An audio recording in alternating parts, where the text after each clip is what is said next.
اللہ تعالیٰ قرآن کریم میں ارشاد فرماتا ہے اذکروا اللہ ذکرا کثیرا، کہ اللہ کا ذکر کثرت کے ساتھ کرو، بہت زیادہ اللہ کا ذکر کرو۔ اور حدیث طیبہ میں آیا ہے کہ حضور نبی پاک علیہ الصلوۃ والسلام نے ارشاد فرمایا کہ کیا میں تمہیں ایک ایسا عمل نہ بتاؤں کہ جو اللہ تعالیٰ کے ہاں بہت زیادہ صاف ستھرا ہو، جو تمہارے درجات کو بلند کرنے والا ہو، اور اتنا بڑا عمل ہو کہ تمہارا رائے خدا میں سونا چاندی خیرات کرنے سے افضل ہو، اور اس سے بھی افضل ہو کہ تم میدان جنگ میں جاؤ یا دشمنوں کو مار دو یا شہید کر دیے جاؤ۔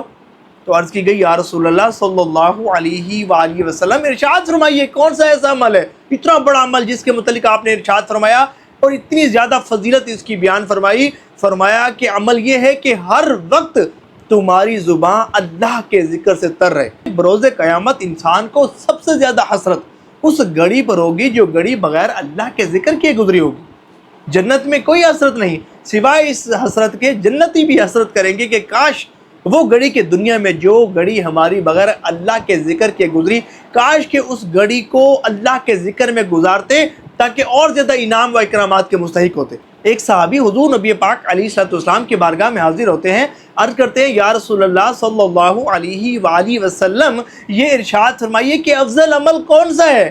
فرمایا کہ افضل عمل یہ ہے کہ مرتے دم تک تمہاری زبان اللہ کے ذکر سے تر رہے۔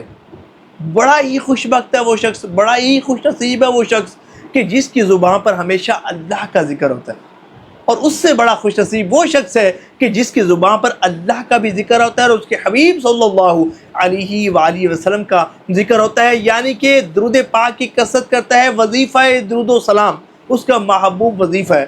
یقین مانیے ہر بڑی سے بڑی پریشانی، مصیبت، ٹینشن، دکھ، درد، تکلیف، غم، ہر آفت اور مصیبت سے نجات حاصل کرنے کا بہترین وظیفہ درود پاک کا وظیفہ ہے۔ وہ وظیفہ کہ جس کو اتھینٹک مشکل کشا وظیفہ کہا جاتا ہے، جس کو حاجات برلانے کا وظیفہ کہا جاتا ہے، جس کی کثرت کرنے سے بیماریاں دور ہوتی ہیں، جس کی کثرت کرنے سے امراض دور ہوتے ہیں، جس کی کثرت کرنے والا اللہ کا برگزیدہ اور پسندیدہ بندہ بن جاتا ہے۔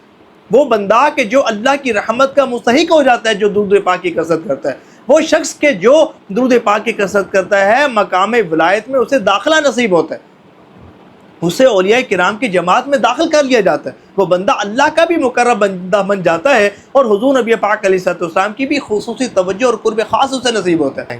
بڑا ہی خوش نصیب ہے وہ شخص کہ جس کے نامہ اعمال میں الفاظ کم ہو اور درود پاک زیادہ ہو۔ یار درود پاک نور ہے، درود پاک رحمت ہے۔ درود پاک کی کثرت کرنے والوں کے گرد بہت مضبوط حصار قائم ہو جاتا ہے، انہیں اللہ کی امان نصیب ہوتی ہے، حضور نبی پاک علیہ الصلوۃ والسلام کی خصوصی توجہ، قرب خاص نصیب ہوتا ہے۔ جہاں کوئی دوسرا وظیفہ کام نہیں کرتا وہاں درود پاک کا وظیفہ کام کرتا ہے۔ اور درود پاک سے متعلق تو بزرگان دین رحمہم اللہ المبین فرماتے ہیں کہ اگر کوئی شخص درود پاک کی کثرت کرنے کو ہی اپنا وظیفہ بنا لے تو ساری زندگی اسے پھر کسی دوسری وظیفے کی حاجت نہیں۔ اور ایک بزرگ تو یہاں تک فرماتے ہیں کہ اگر تم درود پاک کی اہمیت کو جان لو نا تو روزانہ 1,00,000 مرتبہ درود پاک پڑھنے کو بھی کم جانو۔ ثواب کی نیت سے اس ویڈیو کو شیئر ضرور کیجیے گا۔